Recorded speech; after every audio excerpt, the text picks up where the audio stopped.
internet, they sit there and they use subliminal messages to suck your children's minds out. And I know what I'm talking about because I went to junior college for a semester and I studied psychology, so I'm right in there. I know what's going on. And then they sit there and they make your children feel like garbage. And you, the father who's working 24/7 delivering mail so you can make an alimony payment to a woman that slept with everybody at the post office but you. And then when you get to the toy, it breaks and you can't fix it because the plastic's all a little cheap. My name is Matthew Kroll.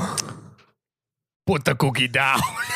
I just sorry. I'm in stunned silence. My name is Shahir Dowd, and this is the only podcast about movies. We're not doing a retake of that. That is it. That is what I got because we're not doing that again. This is the only podcast about movies, specifically the film Jingle, all the way. Merry Christmas, Matt. Happy Hanukkah, Merry Kwanzaa, or Happy Hollandaise, as most people would like to say. Donald Trump has said that it's okay to say Merry Christmas. Now the war on Christmas is over. It is. We won. Who won? I don't know.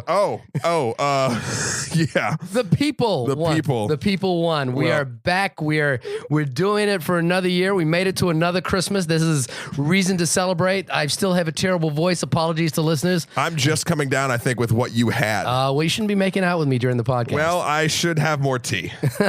I thought you were going to go further with that, but no, that's fine. Nope, just cutting that off. Just cut it off in the leg so it can't walk anywhere. In the bud, right? Yeah. Okay, I get you. I was going to go with something nipping. So this is Christmas here, and what have you done? What have I done to deserve this wondrous holiday tradition? I mean, the best holiday tradition, my only holiday tradition, and what my favorite by far Christmas movie of all time. Jingle All the Way is your favorite Christmas Jingle movie. All the Way. Wait, how old were you when you saw Jingle All the Way? It came out in what, 94? Right, so 2 years after Terminator 2. 2 years, no, 3. It's 91. Oh, I thought Terminator 2 was 92. Negative.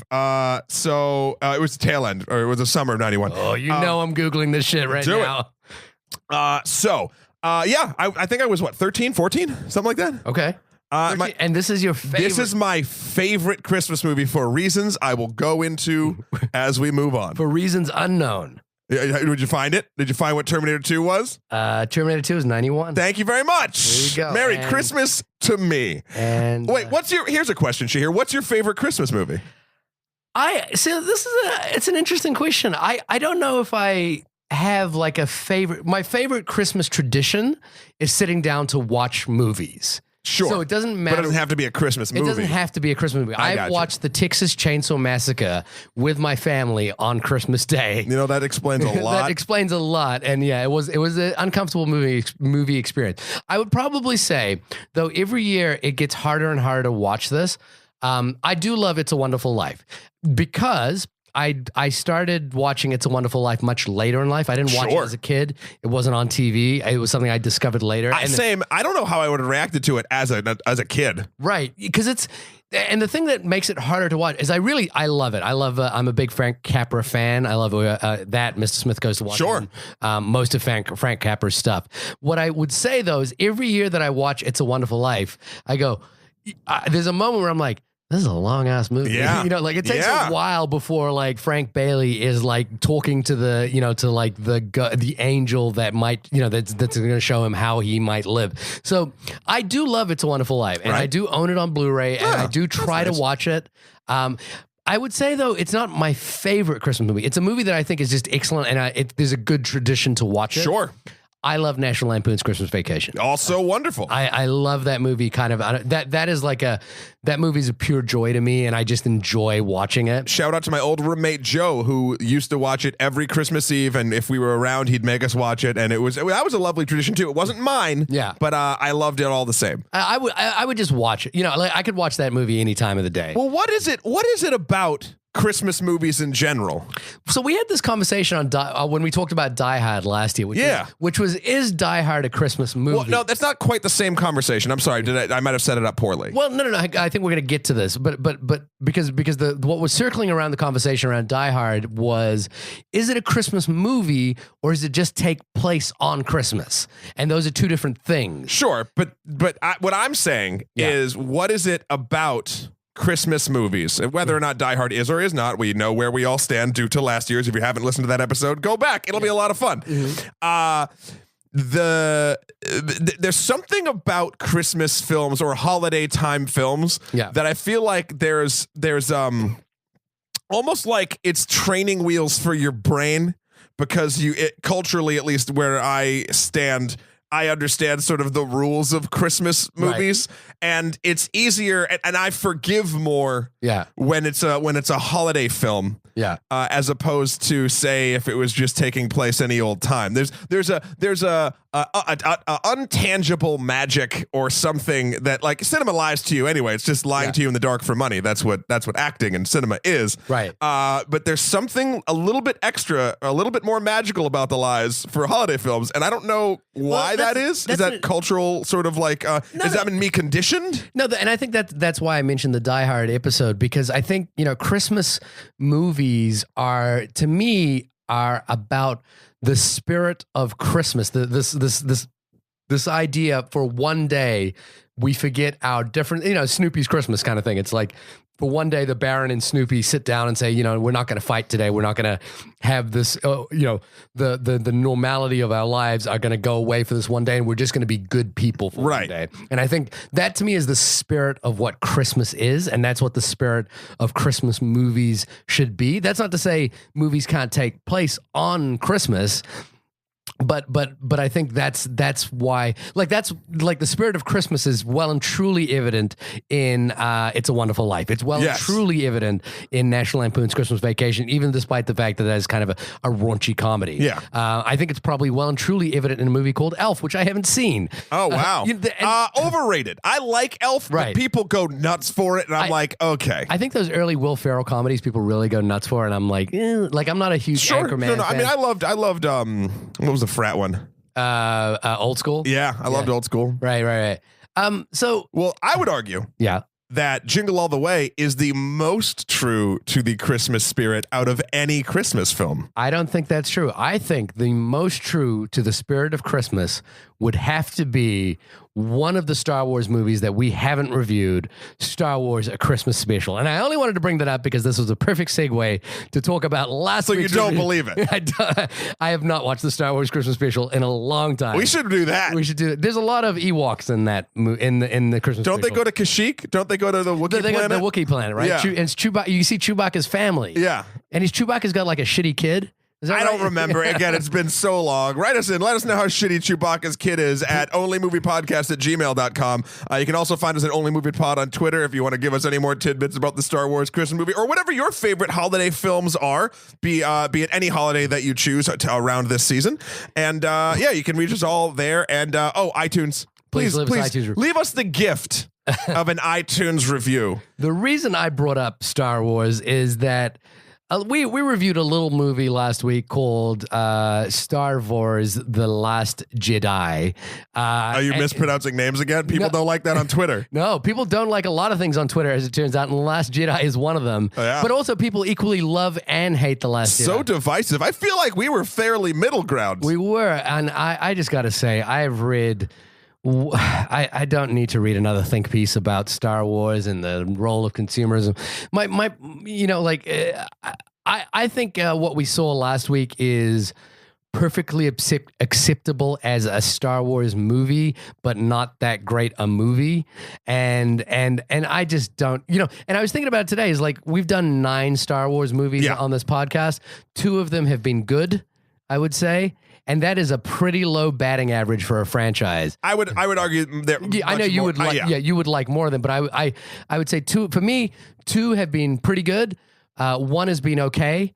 And that's kind of, and the rest I could be neither here nor there. Sure, and I disagree, but let's not go into what our sort of opinions are. You can go back and listen to the Star Wars episode for that. What we wanted to do is get into your opinions about Star Wars, which you have a lot on. The internet has some opinion on Star Wars. I know. So people, but again, we love that you were writing us in about your Star Wars. It's super fun. Thank you. Thank you. And I know that I might have been a little short on Twitter with some of my responses. It's only 144 characters. Well, no, it's 280 now.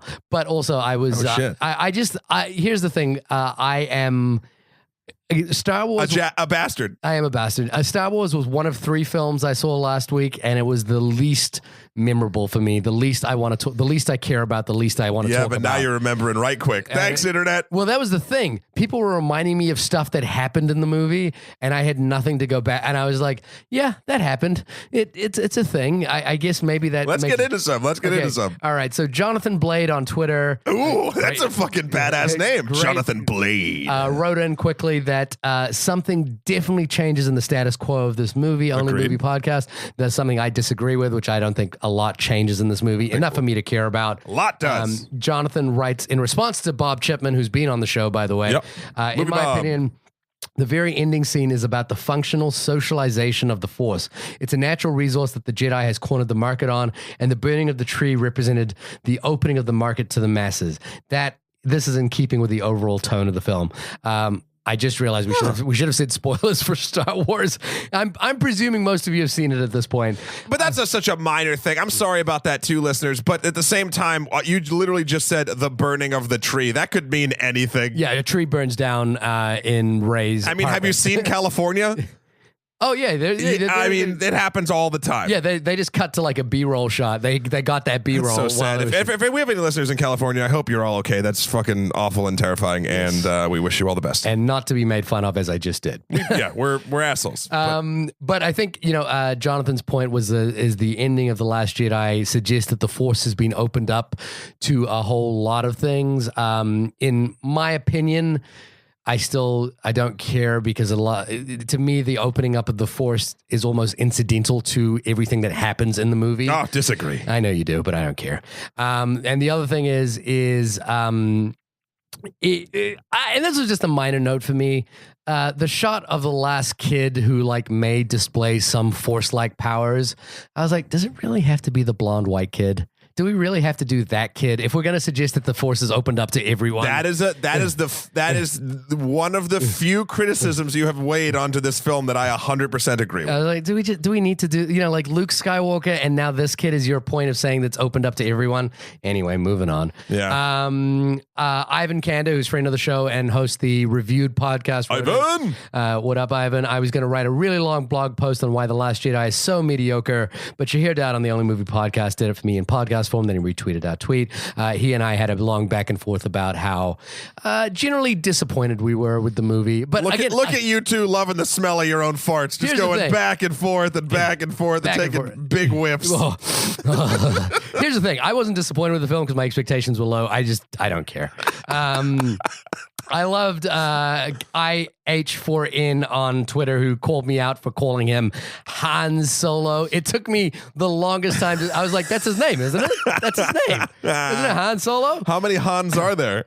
How many hands does it take to change a light bulb? I mean, as long as Guido shoots first, I don't know. Who cares? Canonically, he shoots at the same time. I don't agree, but I also wanted to point out that because I listened to the podcast and I was like, I also referred to Jake Tapper as Jake Lloyd when I was meaning Jake Lloyd. Jake Tapper is, of course, the host, an anchor on CNN, and I commented. Way to catch it before Twitter did. Yeah, I'm guessing that it's not the first time that those two have been confused pod racing. What was his name? H1. What was it? IH4N. I believe IH4N is a she. I'll have to check this again, but I believe she or he.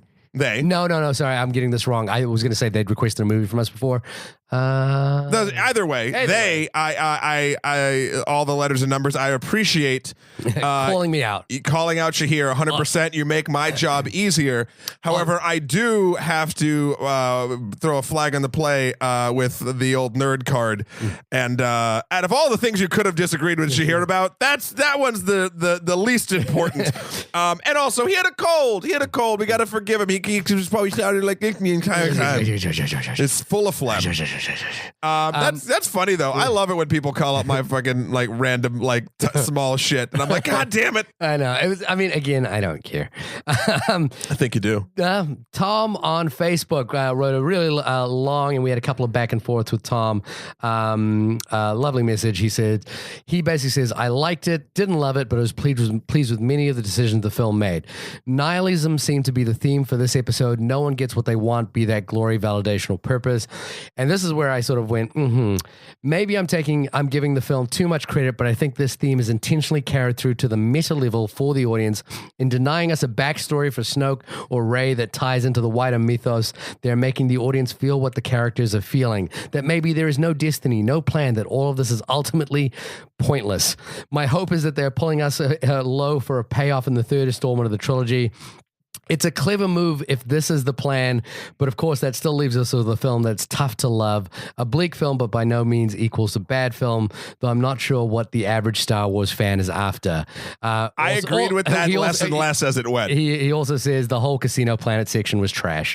I responded to Tom with, that is a bold move, Cotton. Let's see how it plays out. But also, if it's none of that rings true to me, because if you're saying basically the meta level is we're going to make this movie unsatisfying in order to pay off in a third movie without letting you know that is the meta level, then I think that is like that's the worst burglary, that's the worst heist you've ever pulled. Sure, I agree with that. I think the premises that he's setting up, I think, are true and correct, and by that I mean, denying backstory is a intentional. No, you don't think that's no. That's the part I disagree with. The denying backstory and everything like that. That's either sloppy filmmaking or it's just stuff that the filmmaker no longer cares about.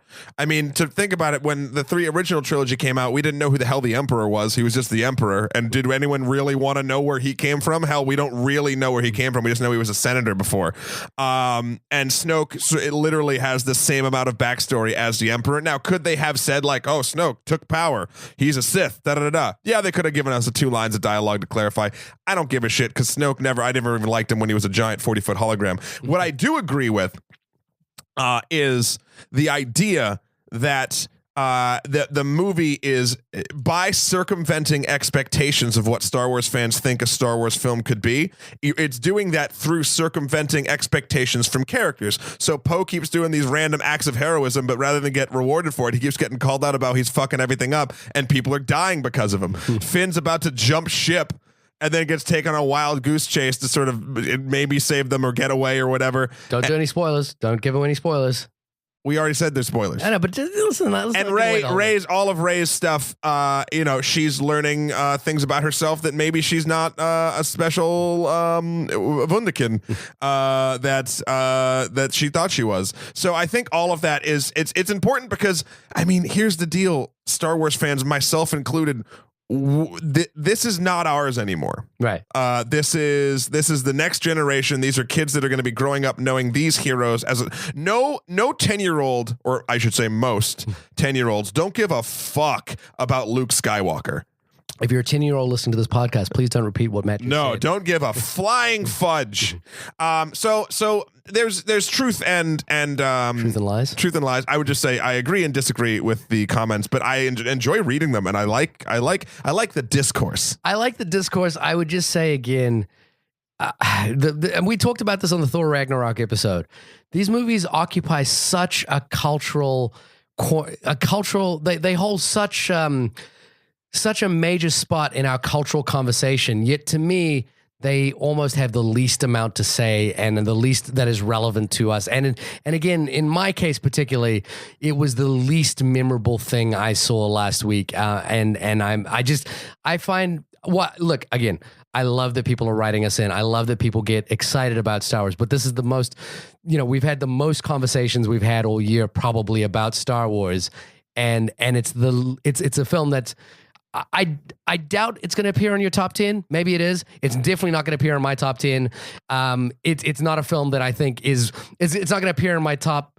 It doesn't make an imprint for me at all, and it doesn't make an imprint. I don't think in the long run it's going to make an imprint at all, and it's like, it's just frustrating to me that we have is I think pieces about this fucking movie. You had me until you don't think it's going to make an imprint at all. I just can't agree with that at all. I mean, I agree that it didn't have an imprint for you. Yeah. I just think it is a different movie doing something different, and it made something very divisive, and that makes internet culture, aka the nerd culture that sort of I'm embroiled in, and that we were sort of discussing, that brings it up. And I mean, whenever you have something that's crazy crazy important to a large group of people that's doing something I do think different, and I also do think valid, again, two of my opinions, it's going to cause some talkback. And I enjoy the discourse. I think Star Wars, it's interesting because it'll be harder to continually have these conversations as we get a new one every year, and it no longer is, as we were saying before, a special event or something that like seems like it's having a little bit of magic to it. Right.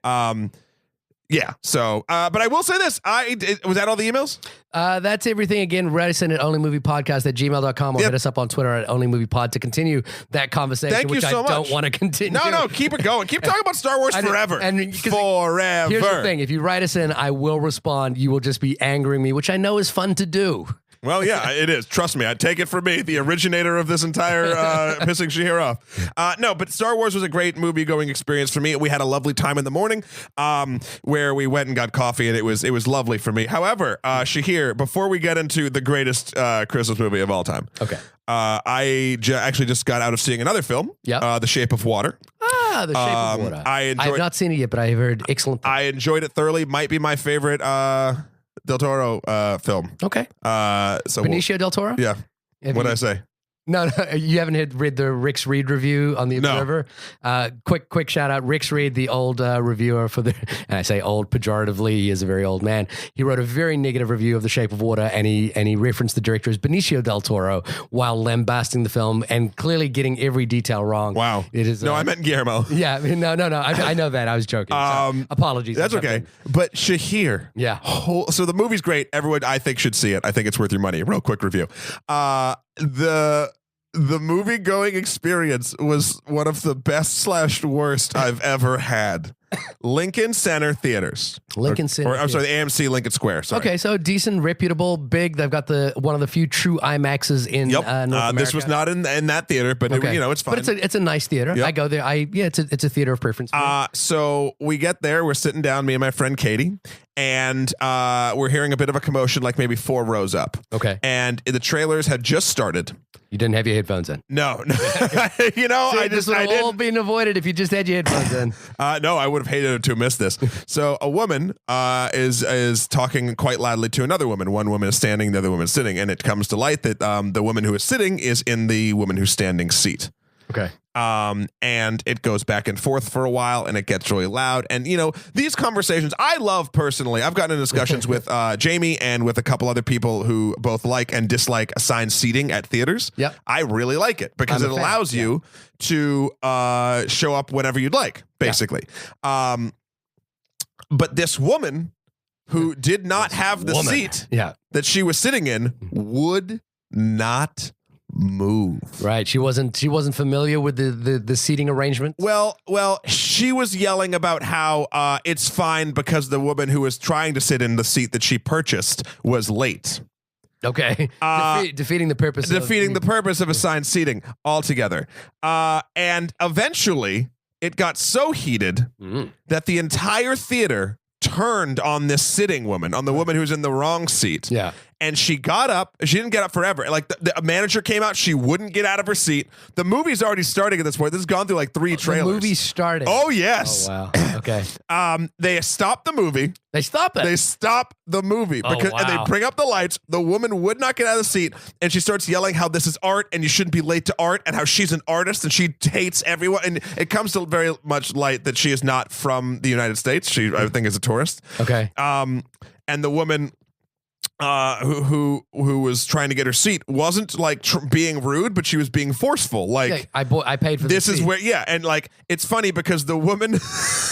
The woman who was sitting in the wrong seat's husband was in the 3rd row in the front where they probably should have been, along with their mother. The sister of the woman was in another wrong seat closer, and the husband and I guess another friend of the woman who owned the seat rightfully was standing to the sides, all just watching this happen. The men were just like, you know what, you guys got this. But everyone turned on the sitting wrong seat woman, and it was this weird level of communal justice until oh boy, it started just turning into like name calling. We have like 4 AMC people in there, and actually the women who were in the wrong seats did start the name calling. They called everyone in the theater fucking idiots. Okay.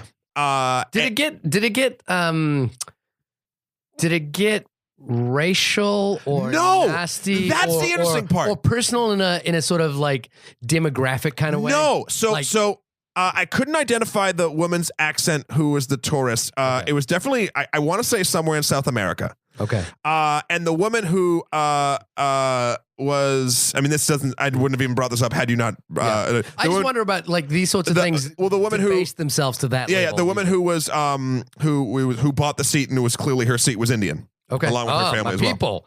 Yeah, I was so proud of your people this day. This is why. Because this woman, and she kept turning, the woman who bought the seat, and she's like, everyone, I'm so sorry.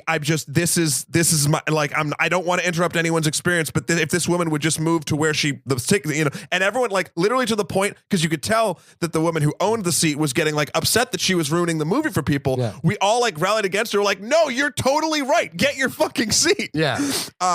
Eventually, after like basically 5 or 6 AMC people had to like rally these people out, and then they were going to try to sit them in the regular seats. Then they started yelling at the AMC people, and like, but what happened was the crowd turned from helpful to just egging these people on. So they're out of the seats, and the people who bought the seats are now sitting, but the other people are on the sidelines arguing with the AMC people. Right. And the crowd turns from like the cheers of the woman actually getting the seat she paid for to just nasty, like, and again, there was never anything racial that I heard, which It's not was racial. I guess the thing that I would expect in that scenario is that when people get really, really frustrated, they tend to turn they tend to objectify the person down to a base level. Oh, they do, and the crowd did. They kept being like, "Get out of here, you fucking clown!" Yeah. Like they're just doing shit like that. Yeah. And after a while, all it was doing was egging this family who was being.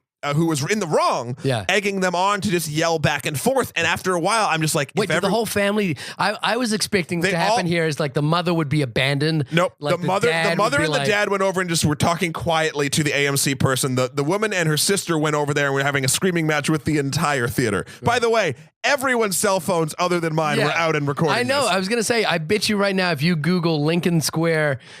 Shape of Water screening 7:45. Yeah, Shape of Water screening. And at the end of it, everyone cheered and they walked out. We heard them yelling in the lobby for a while.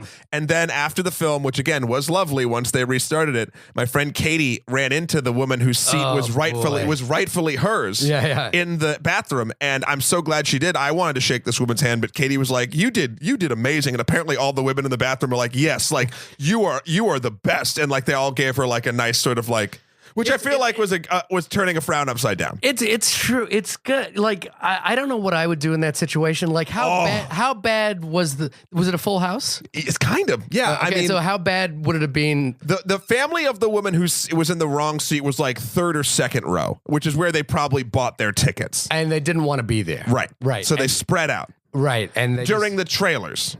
Again, they might not know. This is the thing. If you're not from here and you don't have assigned seating or whatever, and you treat the movies in your country like actual like opera or other sort of like high-end art, I get the idea that like, oh, like, well, if they're not here, then maybe, they're late and these seats are up for grabs. But the second like one person or two people or whatever sort of it's like start saying like, no, sorry, like, and everyone was polite at first. But they just didn't move. My question here is this, and I know we got to move on from this, but it's so interesting. I'm so fascinated by this story.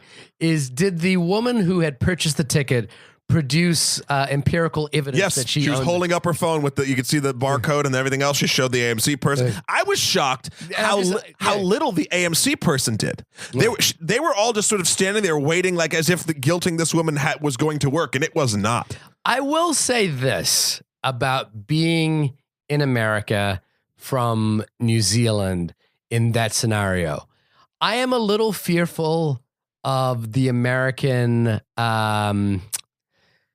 what's the word for it? Ability to pull out a gun is the word for it. I don't think that'll happen. I know, I understand that. But like that's the kind of thing that only happens in America. It doesn't happen in other places in the world. This woman who was stealing the seat was not afraid of that. Right. I'm sure. Like I'm just saying. I understand. Yeah. Like the thing about being in America is like, I've been in situations where like I've had to escalate and escalating in America is one of those ones where I'm always just a little cautious because it's not because of Americans, but because gun culture is such a different thing. 100%. But this woman, she was not thinking. She got up twice and then sat down again. Like Right. it was like I just love the idea that there was empirical evidence provided to her, and she still stood by, stuck to her guns in the face of being objectively wrong. and her reasoning was because the woman who bought the seat was late. How late was she? She wasn't. It was the trailers. Right. But I don't know. I've had a woman call me out for listening to, you called me out about listening to a podcast Yeah. during the trailers as well. And I was like, well, these are the trailers. We don't care about these. They're the purpose is for people to be able to walk in while these are playing. The lights Sure. aren't down yet. Yeah, but some people do care about trailers. I will give them that. Yeah, But I guess some people care enough about trailers to not want to disrupt the film going experience by having to move the seat that they rightfully did not purchase. yeah, I don't know. There was a whole lot wrong with some of the people in that scenario, but I'm very glad that the woman who paid for her seat got her seat, and I was part of the mob until the mob turned stupid, and then I was just like, let's just move on. So that was my experience, and it was so interesting. I hadn't had one of those in a long time. Yeah, that's a real deal theater experience that you're not going to get watching The Shape of Water at home. No. No, you will not. Also, let me just spoiler. No, I won't do it. No, don't do it, because I'm eager to see The Shape of Water. I'm Right. a fan of Benicio del Toro. But let me say this. If you have had interesting film theater experiences akin to mine, or maybe you've seen even like a really nice moment in a theater, write us in, onlymoviepodcast@gmail.com. Let us know, because I'm going to be hunting for not only this footage, but also the other stories like this tomorrow will be the majority of my day. I'm curious. I don't know if I've ever experienced a nice moment in the theater that had to do with people. That'd be great to hear if you got one of those. But speaking of nice moments, how about all of the minutes of watching Jingle all the way? How about those minutes? How many are there, Matt? There's probably a bunch. I'm gonna look at them right now. I'm gonna guess a solid 93. You think it's 93? I'm gonna go 93. Okay, what are we at? let's what are see. we at? We're gonna go. Should we do this wager every Drum episode? roll, please. Is it 93? Wait, you gotta pick an upper or under. You gotta pick a number. I already saw it. Well, how was I? 1 hour 29 minutes. It's not even feature length. 1 hour 29 minutes. Oh, what isn't it? I thought it was 93. That's 90. 1 hour 29 is 89 minutes. 89 minutes. I thought it was supposed to be 90 minutes. No. A feature film, according to the Academy, is anything over 75 minutes. Oh shit! Well, then it makes it. Directed by Brian Levant, and coming. This is in the wake of Home Alone. I'm guessing this is well after Home Alone. This is after Home Alone. Yeah. Yeah, this is well after Home Alone. Still, this is okay. You tell me what Jingle All the Way is about, and tell me why you love it. The IMDb description of Jingle All the Way is: a father vows to get his son a Turbo Man action figure for Christmas. However, every store is sold out of them, and he must travel all over town and compete with everybody else in order to find one. Right. He jingled all the way. He jingled all the way. This is that one thing about Arnold Schwarzenegger that I love. That is a really curious thing, which is that they cast him in the everyman role, like he's the every dude, and he's clearly. Like former Olympic bodybuilder Arnold Schwarzenegger is the everyman. What is he? A sofa salesman? He's a mattress salesman named Howard Langston. Yeah, Howard Langston. And it's like it's just one all-American mattress guy. salesman Howard Langston. And it's just like one of those things. Like a bunch of Arnold Schwarzenegger movies kind of did this, and it's like we're not going to explain this. It's just a thing. I love it. I love it so much. You love. I like it too. See, now here's the thing. I think my first fandom experience is Arnold Schwarzenegger. Sure.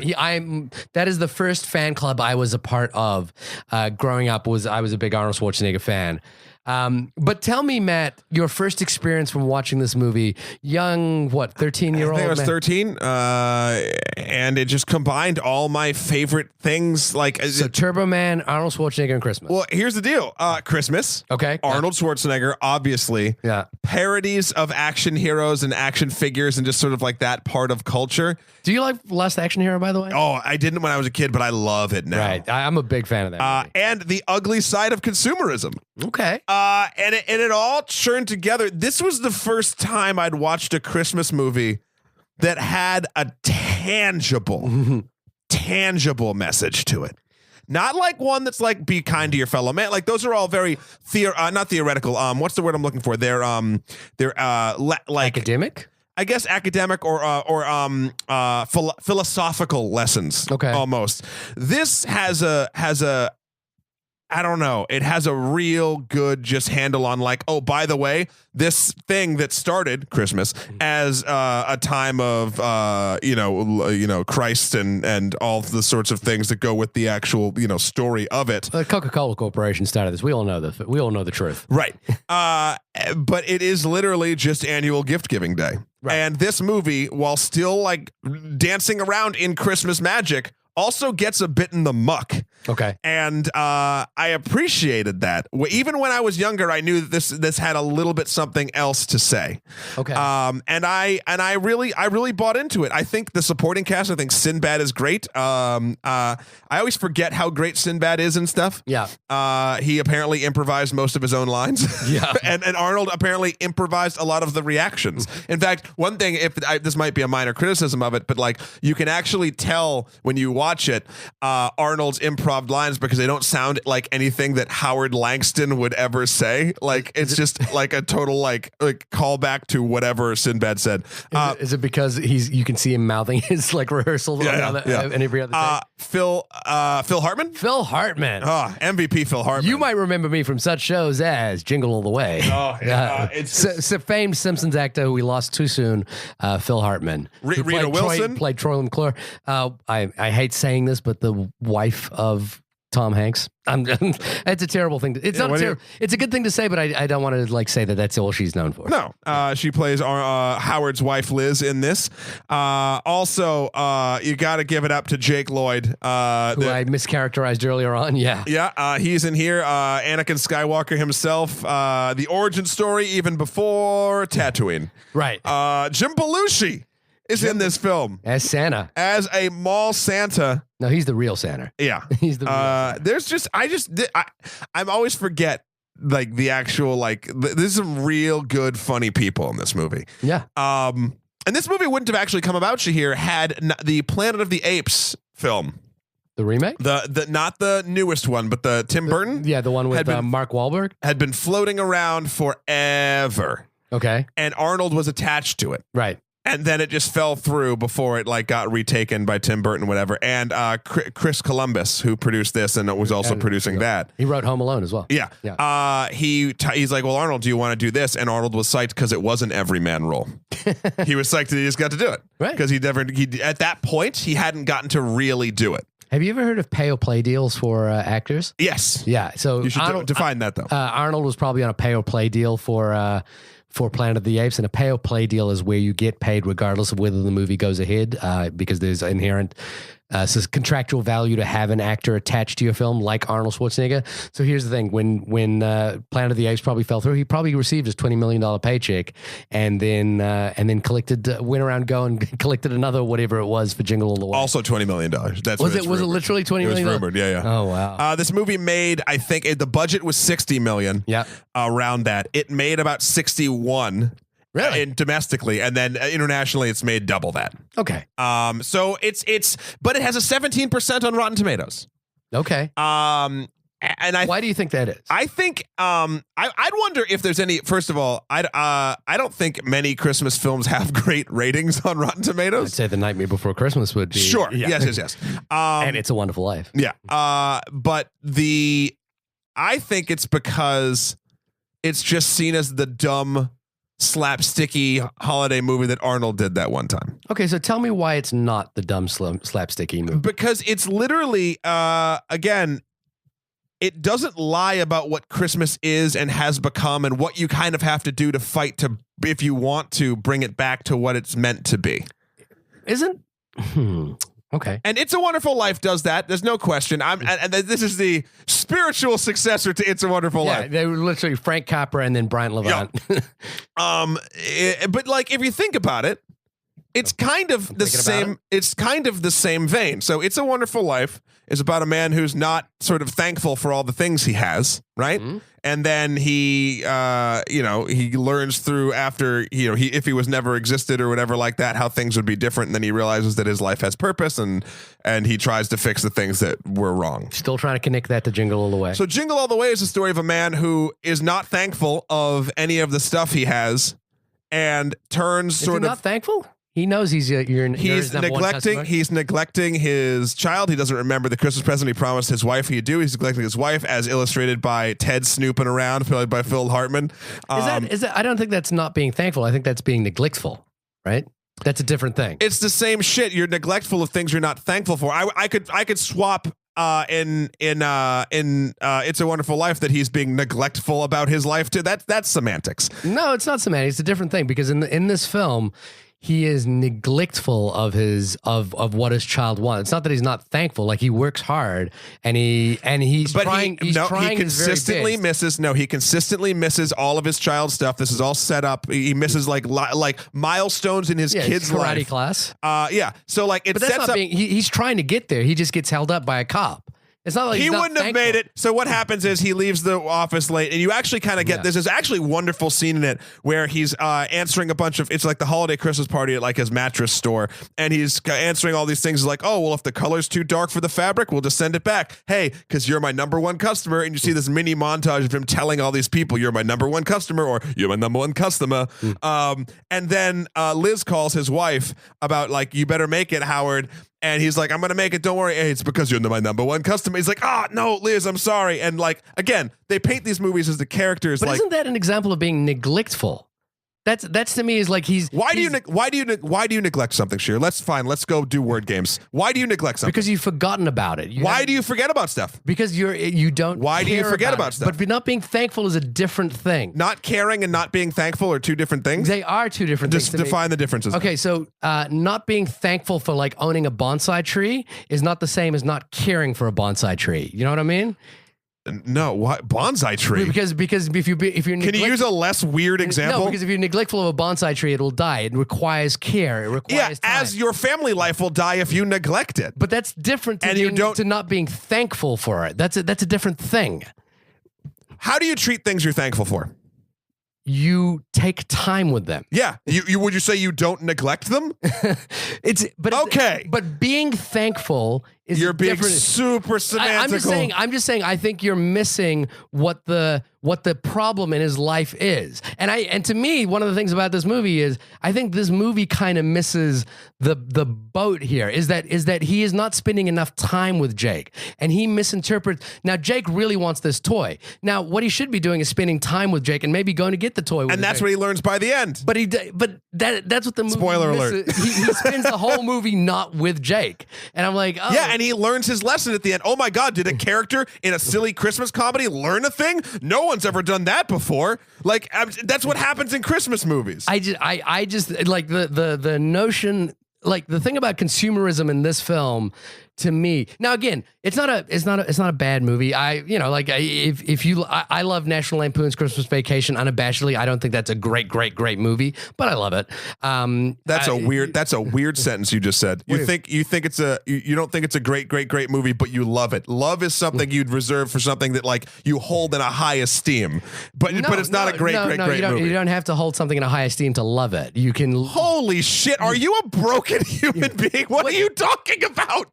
I don't hold National Lampoon's Christmas Vacation. But you love it? But I love it. Yeah, but I don't hold it in high esteem. I wouldn't put it up here against another film that I think is worthy of high esteem. You can love something that you don't hold in high esteem? Yeah, why can't you do that? Because... Why can you not do that? Because love is something that, I mean, love is a whole bunch of things, I guess. But like, I'm really trying to wrap my head around it. I love Kentucky Fried Chicken milkshakes. I don't hold them in high esteem. But why do you love them? Because they make me feel good at certain shitty times in my life. And you don't think that holds a value that causes you to love it? No, I don't hold it in high esteem. I don't think a Kentucky Fried But then again, you know what, though? Honestly, I would argue that you don't love that. Do you get what I'm saying? No, I don't get what you're saying. And I think I know why you're hung up on that is because I think there's a difference between being neglectful and being thankful. But there are two definitions. The two definitions of the words are different. However, the reason you are neglectful of a thing, one of the reasons is because you are not thankful for it. If you were thankful for the thing, but is that you would not believe you would not neglect it. If that is that the you're suggesting absolute causation here, and is that exclusively the reason you would be neglectful of something? What if you would just happen to have a lot on your mind? What if then you're not holding the thing that you apparently find important or are thankful for in high enough esteem to actually love it and take care of it. Right. So the reason I don't get a Kentucky Fried Chicken milkshake every day is because I don't truly love it. That's right, folks. Kentucky Fried milkshakes, which apparently are a thing, also are the exact same correlation to taking care of your family. So no, that's a leap that you're taking to try and make. Yes, I'm leaping. It's the Christmas miracle that I'm leaping. You're leaping on this one. Either way, we could go back and forth about this. Let's move down the movie and keep going back to it. Well, actually, before we even do that, other than sort of what you said, you kind of thought this movie was okay. What did you say? You didn't. I don't love or hate this movie. It was just a movie. It was just a movie. I think I can see the appeal if you watch this movie every year, like I do with National Lampoons. It's like I got you. It's that the ritual of it. Yeah, it's the ritual of the movie that can be kind of fun and entertaining. I guess because I'm watching it at the age of 38 now, so I'm watching it a little bit older. What are you talking about? The magic didn't hit you? So the magic doesn't hit me a lot. I think to me it feels like a bunch of set pieces put together, which is what National Lampoon's. It has the pacing of a high-end sitcom. Yeah, it's like a 90s high-end sitcom. And it gets more and more ridiculous as it goes on. It even gets into Looney Tunes cartoon at by the time a bomb explodes. Anytime there's violence, it goes into cartoon mode. It goes into cartoon mode, which I'm okay with because it does that consistently. I'm okay with that as well. I think again National Lampoon's does that as well. Mm-hmm. I found that the Christmas messaging of this film was a little light, a little. I don't think it quite got over the. I think Jake, the kid, kind of abandons the toy, but I'm not sure. But I guess it's because he teaches his dad a lesson. He teaches his dad a lesson. But I think the thing that kid needs is to have his dad spend time. And now he will at the end of the movie. Now, Arnold's a shitty father. Yeah, he's a shitty father in this entire movie. And I don't think he's called out on the thing that he's actually doing, which is not spending time with this kid. He's replacing. He's called out. He's replacing time and shared experiences with materialism until the third act.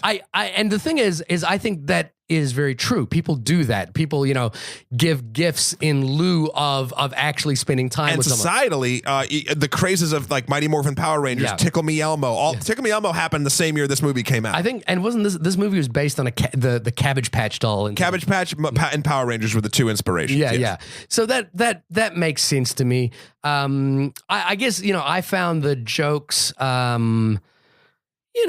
neither here nor there. I get, like you watch them in the right context and they'll be funny. If you watch them in a group, they'll be funny. I do enjoy, put the cookie down. I like Phil Hartman in this movie reminds me so much of the neighbor from Mr. Mom that we watched the other day, where he's just this lecherous, like I gotta get it. I got just the tool for the job. Yeah, he is so unnervingly creepy, and then and what I love that he does is he lets the facade down the minute the Rita Wilson isn't in the room. Like as soon as he leaves the room, he's like, "Shut up, kids." Yeah, I love that. The drunk reindeer thing is a thing. Yeah, it's fine. Not my favorite part. Not my favorite part. And I kind of I dug Sinbad's craziness. I think there's like a funny commentary about the postal service. Like the postal. Wasn't there a postal service shooting where that's where the term "going postal." Yeah, going postal comes from, and I think this movie is playing on that. Hopefully, if this movie came out after that, I think that is kind of loosely playing on it. Yeah, it's a movie. I think it's their characters work well against each other because it's sort of blue collar versus white collar. I guess I don't understand why. And this is so minor. This is such a because this is what the film needs to do in order to work up. Is I don't see why these two characters become antagonists in the film when they could literally just be like there's a moment at which they start sabotaging each other, but it's for no apparent reason, whereas, because we haven't established that there's only one toy. Well, we've established scarcity. Right. And then the first time is the first mall that Sinbad and actually Sinbad helps Arnold Myron helps Howard get in line because he's like, hey, he's just a dad trying to get a toy for his kid. And then it's funny because Myron it's actually Arnold who is kind of a dick. He sabotages him first by running him over with the RC car, right? They all sort of like go. It says I forget what it is. But the interesting part is Sinbad, Myron wants to work with him and Arnold doesn't want anything for him. And it's funny because I've been in in a situation where you first meet someone that's socially awkward and you're like, I don't want to be in this conversation, whatever. And you try to be friendly enough and then you sort of kind of move on. I can relate to that feeling. Right. But then they sort of start, I think Arnold does start it. And then they start being more increasingly violent toward one another. And they have a secondary thing with he disappears after the first encounter. They meet up at a diner at the end. And they have this that's one of my favorite scenes of the movie when they're sitting and Sinbad's talking about his childhood and why it's important he gets his kid this toy. Because he didn't get the toy he wanted. And he wants to prove he's a good father and all this stuff. It reminds me very much of a scene from Ron Howard's movie Parenthood. Oh, yeah. About, the importance of being there as a dad. Yeah. And he, and Arnold had just gotten off the phone and kind of blew up at Jamie, his son, played by Darth Vader. Right. Who's like, you don't listen, you're never here, and he makes him feel like shit and he sits down. So rather than going home and spending time with him, though. I know.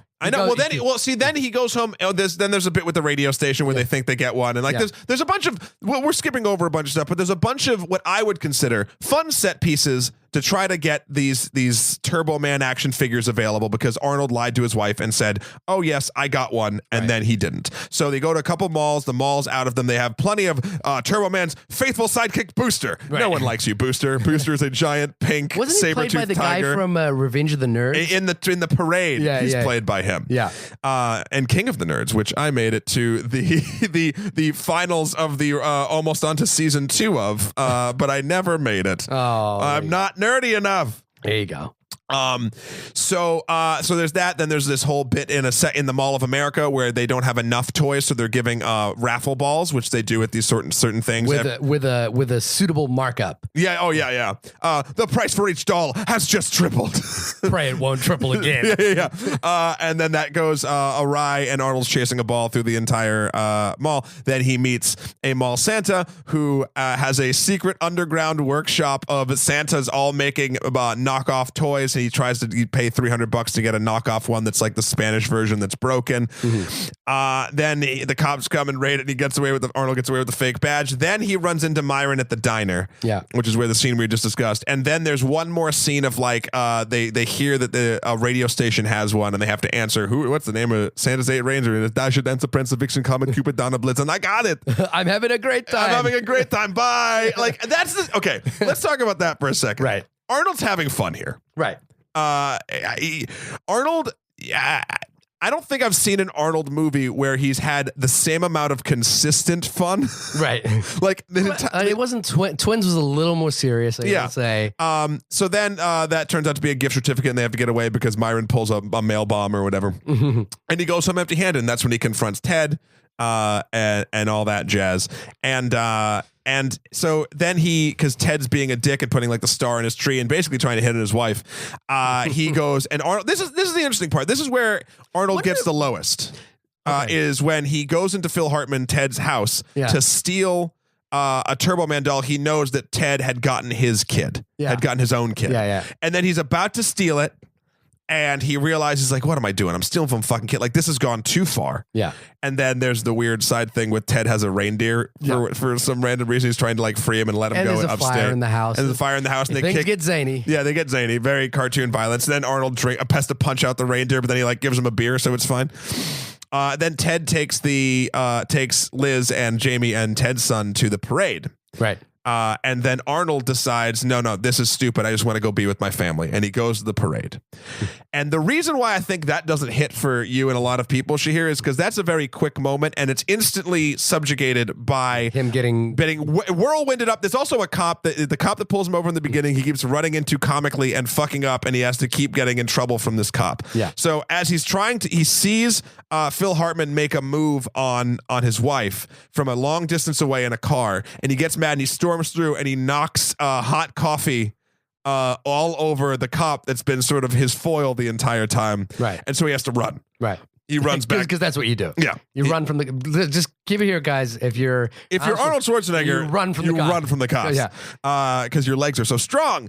And he gets backstage of this parade, and then there's this really funny scene of like people backstage getting him ready because he's in the dark. He's like, "Oh, you must be the replacement." Blah blah blah. He's like, "Don't worry, Terry." They think Terry's gonna walk again. I think it'll be fine. And he's like, "What?" And then they put the Turbo Man suit on him, and instantly he's in the parade. Right. And then from this point, it's all silliness, and then like Myron. From this point, it's silliness. The silliness is ratcheted up. Okay. Myron becomes Dementor, which is Turbo Man's like nemesis. Like he ties up the other one from the parade, and they have like a battle. There's a jetpack. He kidnaps Jamie off a roof. It goes balls to the walls, bonkers. But at the end of it, there's a special edition Turbo Man doll, and the Turbo Man on the float, being Arnold Schwarzenegger at the time, has to point to a kid and like pick the one lucky kid to get it in the thing. And he's like, Jamie. And he picks Jamie. Jamie runs up and gets it, and that's when Dementor, aka Myron, aka Sinbad, tries to kidnap him and gets him in trouble, whatever, and there's a jetpack. But then at the end, Myron is being taken away by the police, and Jamie stops him and gives him the Turbo Man doll, and because he wants him to have it for his son's thing. And he's like, why do I need Arnold before this point has apologized and said he won't leave him alone anymore, and he realizes he's a fucking dick, not in those words because it's a child. And then he's like, Myron's like, well, why you want to give this to me? He's like, well, I want your son to have this, and I don't need the Turbo Man doll, like I have the real Turbo Man at home. And then it's sort of like this healing moment for the family. And until Liz asks what she got, if he cares so much about what she got him, Jamie, we can't wait to see what he got her. And then it's the same look of confusion. As a last minute joke. They should have made Jingle All the Way to Boxing Day. They made one with fucking Larry the Cable Guy. WWE Films made Jingle All the Way too. There you go.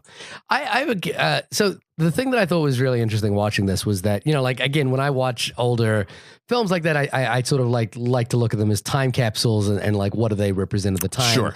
And I think the thing that struck out to me wasn't the consumerism angle of it, but it was this sort of blue collar versus white collar office worker kind of, and there's this sort of this tension between the classes here, and I think, Sinbad is clearly like a blue collar kind of guy. Arnold is a self-made entrepreneur, kind of a white collar guy.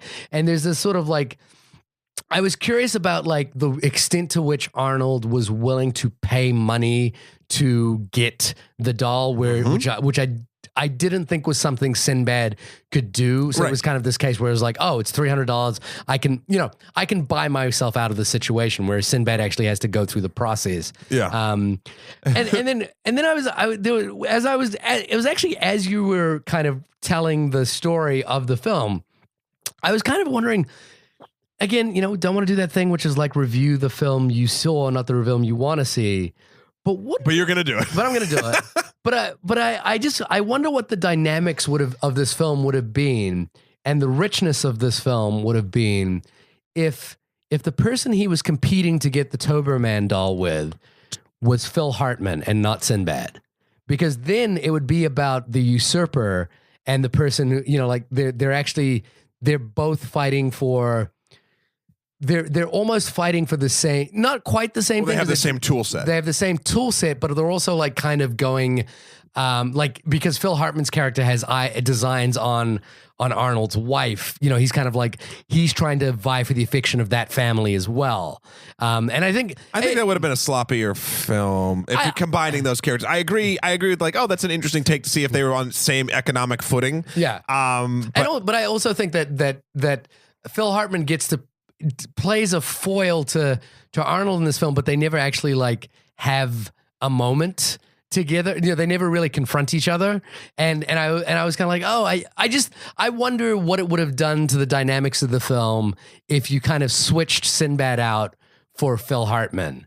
And kind of played Sinbad scenes with Phil Hartman scenes. I mean, it would be an interesting thing. I think that I like the way they did it. I think Sinbad plays very well against Arnold. Yeah, or if you made Sinbad the next door neighbor, like equally, it's the same thing. It's basically just combining those two characters. Sure. What I'm saying is I don't think combining those two characters would make it a better film. I wouldn't mind seeing a flip flop. I guess the thing that I'm sort of asking the question about is I didn't feel a richness of depth to this film as much as I just kind of saw it as a series of set pieces. Well, I saw it as a. I mean, yes, every once in a while you get like a truly deep Christmas movie, and this one I feel like is deep on the level of what Christmas has not necessarily about, but what it has become. Right. And you don't get to see very rarely. I mean, I can't think of another Christmas movie that calls out, like, other than like in a throwaway line, the blatant consumerism that the holiday season has become. And trying to buy your way out of problems and like calling basically kind of calling all of us out on our bullshit about like how many of us just go on Amazon and like, you know, just do whatever and like, oh, thank God our Christmas shopping's over. You know, like, and I'm sure everyone has like a couple people that they really, you know, do care about, but then like there's the obligatoriness, and then there's just you have to spend, and you have to, you know, there's a social contract that you're going to do this. Right. And this film, I think brings that to it for a silly family Christmas comedy. It brings that to the forefront while still being an enjoyable, like slapsticky adventure film. Right. And so that to me always stuck with me because it had a little bit more of a message. I mean, you know me, I'm not religious. I don't buy into the religious aspect of the holiday at all. And I think that's a reason why this sort of spoke to me. It's a redemption arc that has nothing to do with like a higher power. The Christmas spirit. It has to do with sort of like the spirit of you being good to your family, or if you're not, and how you come to realize that you need to be. Right. And look, if it took Arnold having to strap on a fake superhero suit and a real jetpack and fly and dodge buildings and catch his son from a mailman dressed up as a supervillain who threw him off a roof, I'll take it. Yeah, I don't know. I just think this movie's super fun, and if you haven't seen it at this point, I mean, I don't know. I don't think it's Christmas Day. Yeah. Are we releasing this episode on Christmas Day? Yeah. Why not? It's Christmas Day. You should be with your family, and if you couldn't afford to buy them presents, what you could do is buy at this stage it's probably too late to run out and buy the DVD of this movie. Maybe you could find it at the Target. Like you can get this. I have the Blu-ray. I think I paid $5 for it. Right there, you go. There's actually an extended cut on the Blu-ray. So tell me what's different in the extended. There's a musical number in the Santa fight scene. In this, oh really? Yeah. How does that work? It's like they start singing. They all start singing during it. Yeah, it's weird. There's an extended scene of Arnold chasing the woman who he thinks has the Turbo Man doll from the first mall. There's a couple other. And I think she's played by the woman who plays high pitched voice. Yeah, Simpsons. She plays Lisa. Yeah, I forget her name. But Yeardley Smith. Yeah, there's a couple other scenes, but I will say it is not better. The scenes they cut out were cut out for a reason. So unless you were curious about the musical moment, it's not great. It's silly and weird, and it feels out of place. So I think the original theatrical cut is the way to go. What's your favorite Arnold movie, by the way? Is this it? Is this your favorite Arnold movie? Oh, it can't be, can it? Can it? I mean, no. Terminator 2. Of course, Terminator 2. Oh, other than Terminator 2? Other than Terminator 2. I'm curious. Oh God, is it? It might be. Jack Slater from Last Action Hero. Last Action Hero is so smart, and I really like it, but it doesn't have the same, like, this is the thing. I get a visceral reaction in my heart when you mention Terminator 2 or Jingle All the Way. Right. So I think this might be my second favorite Arnold movie, and that's a silly thing to say. You're right, though. I'm looking at his his body of work, and this might be the one film where he played the everyman. Yeah. Like in Junior, he's a scientist. In Twins, he's an exceptional hero. Terminator, he's a machine. Last Action Hero, he's the last action hero. Yeah. Collateral Damage, he's a spy. True Lies, he's a spy. Phil Hartman says a great line in this to him, which is kind of a bit of a meta thing, kind of calling him out again. He goes, "You can't bench press your way out of this one." Right. There you go. And it's like it's an interesting sort of twist on Arnold, and you get to see him just as more of a human and not this like Adonis in a weird way that he was always. And so that was a nice glimpse into, like, I do think the lines where he's being a little more slapstick and, oh, poor baby, like that sort of stuff. Like, I feel like that's for all, all the oddness of Arnold as a persona in American cinema. Yeah. I think that's the dichotomy that's kind of, strange at times. He has got impeccable comedic timing. Yeah. He's an impressive physical comedian. He's also obviously a great action star in his own right as well. But he's just. I used to idolize this man. I still do. Back because I used to, read all his bodybuilding books and that kind of thing as well. This is when you were training to be the Black Power Ranger? When I was training to be the brown Arnold Schwarzenegger. Right, of course. Yeah, and like if you're following him on Reddit recently, he's just the coolest guy on Reddit possibly. Yeah. He's a guy you want to be around, and I think that's what makes him work on screen. I don't know exactly, because you could argue there's never been anyone quite like Arnold Schwarzenegger in the movies. No. And I don't think there ever will be anyone quite like him. Yeah. He is literally one in a million. There is no, there's nobody else like him. And I think because his persona is so much larger than life and so all those things you just mentioned, I think I revel in the fact that seeing him as everyday white collar worker or owner of a mattress discount store, Howard Langston, I think that's interesting. I think that's a bit of a turn on the head for him. Even though this movie, I doubt this movie was not like setting out to sort of break barriers or anything like that. No, I felt like what happened was they cast someone as Howard Langston, and then Arnold Schwarzenegger became interested, and they were like, well, let's not write it. Let's just do it. Joe Pesci was supposed to be Myron. Oh, there you go. Yeah, but then they fought for Sinbad. I was just going to quote Lethal Weapon 2, but I'm not going to because there's too much swearing. So, I mean, look, my final thought, I think it's pretty blatant. I love this movie. I will continue to watch it every Christmas Eve. I watched it for this podcast. I will still watch it on Christmas Eve. So you're going to do it once in that's twice in 2 weeks. Yeah. Wow. So I will still, when this has come out, I just know, dear listeners, I had just watched it last night. I think I really appreciate that it's honest about the season, and the lessons that are learned are based around that honesty. And I think in its own way, that is the realest way to portray what I would consider Christmas magic. It's the spirit. It's the season for giving. Yeah. Turbo-mans. Hey, listen, or receiving. I understand the love you have for this film. I certainly see that this is a film you love very dearly. I think coming to it slightly later in life. Oh, it's got to be hard. It means that, it just doesn't do it for me, but I also appreciate that I think the thing is, we all have that Christmas movie. We all have a Christmas movie that we love, that we adore, that we have an irrational love of. And I'm not saying your love is irrational. I'm just saying that we have, it is the ritual by which we define our Christmas tradition. And the thing I guess I'm curious about is what, now that I have a son, what will be our Christmas tradition? And what will be the movie? I've recently introduced my kid to movies for the first time. This is blowing his mind. It is. He does love it. And didn't show him a screen for like nearly 2 years or something. No, didn't show him. Yeah, didn't have screens for 2 years, and we basically ration it out now. So he's like a little crack addict. He's a little addict. He's a little addict. He's like, can we watch a movie? He literally walks up and goes, can we watch a movie? And you're like, you don't know what Daddy does. Yeah, I know. Here's the funny thing. I've tried to show, because we only show him like 6-minute movies, like little shorts. Sure. And I've tried to show him one of my shorts, and he's like, turn it off. He's like, put it away. I don't want to see that. And then this is the hilarious funny part. One day when he was trying to get me to watch a movie, he said, let's watch one of your movies, Dad. And I was like, you're clearly trying to bribe me right now. He's just trying to get your kid's smart. He's way too smart. And an impeccable dresser. He's very well dressed. Will this be the movie for him? I wonder. You know what I think it is? I think around the age of Jake Lloyd's character, maybe a little bit older, this movie will really make sense. This will be, because then he'll see his dad or, a dad being an action hero, trying to get the things that he loves.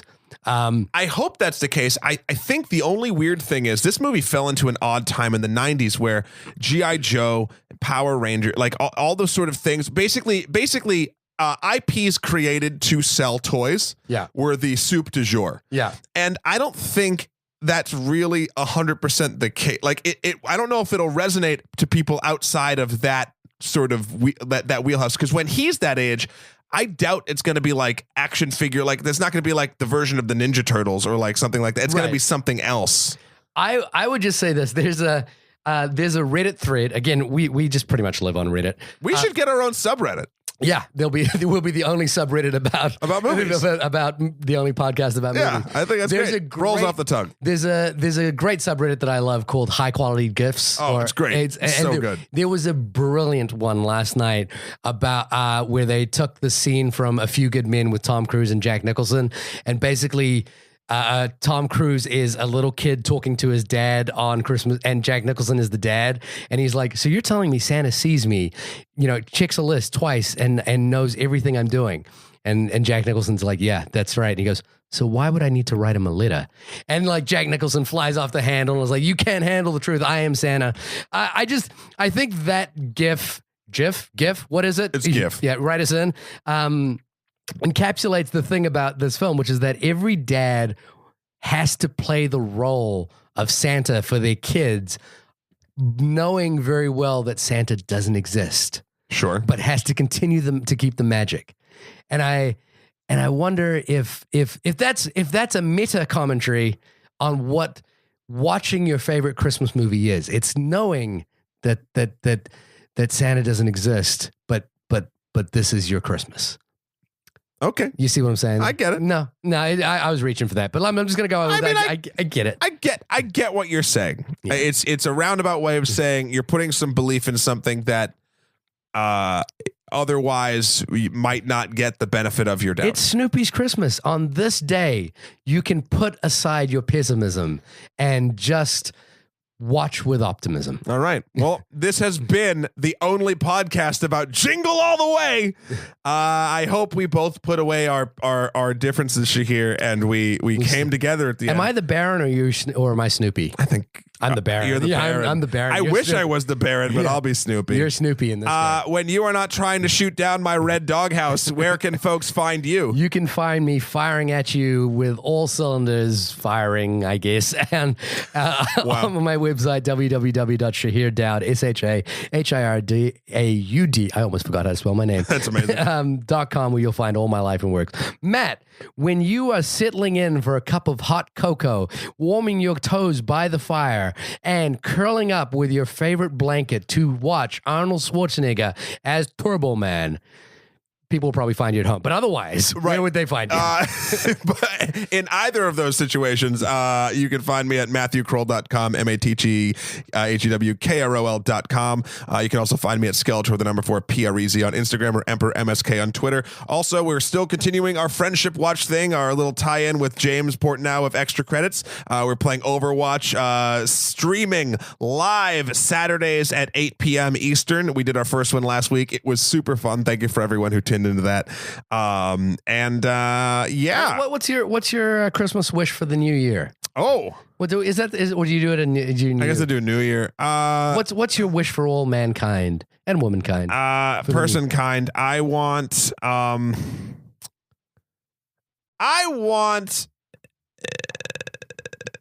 Logic to mean something again. What, the rapper Logic? Yeah, Yep, you got it. Quite understand. You got it right. 100%. I think we should go out with a Logic song now. We're not gonna. We should do that song. The phone number. We should go out with a Logic song. We're doing it.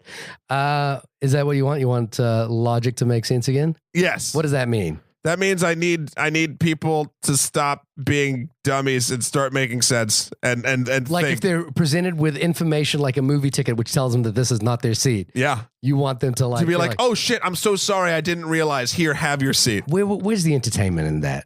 I could have watched. We could have started this podcast earlier instead of waiting 20 minutes for a dumb screaming match. That's true. What about you? I don't know. Now you put me on the spot. I don't know. I want, remembering the Star Wars thing, I want movies that are actually worth your time to be the focal point of all conversations. All conversations? All conversations. That sounds an awful lot like a communist state. Yeah. That's what I want. Okay. So I want Logic. In Soviet Russia. And you want communism. Movies watch you. All right. Well, I hope everyone has a lovely holiday season. I hope we get to live in the utopia or dystopia that we just described. Merry Christmas, Happy Hanukkah, Merry Kwanzaa, and anything.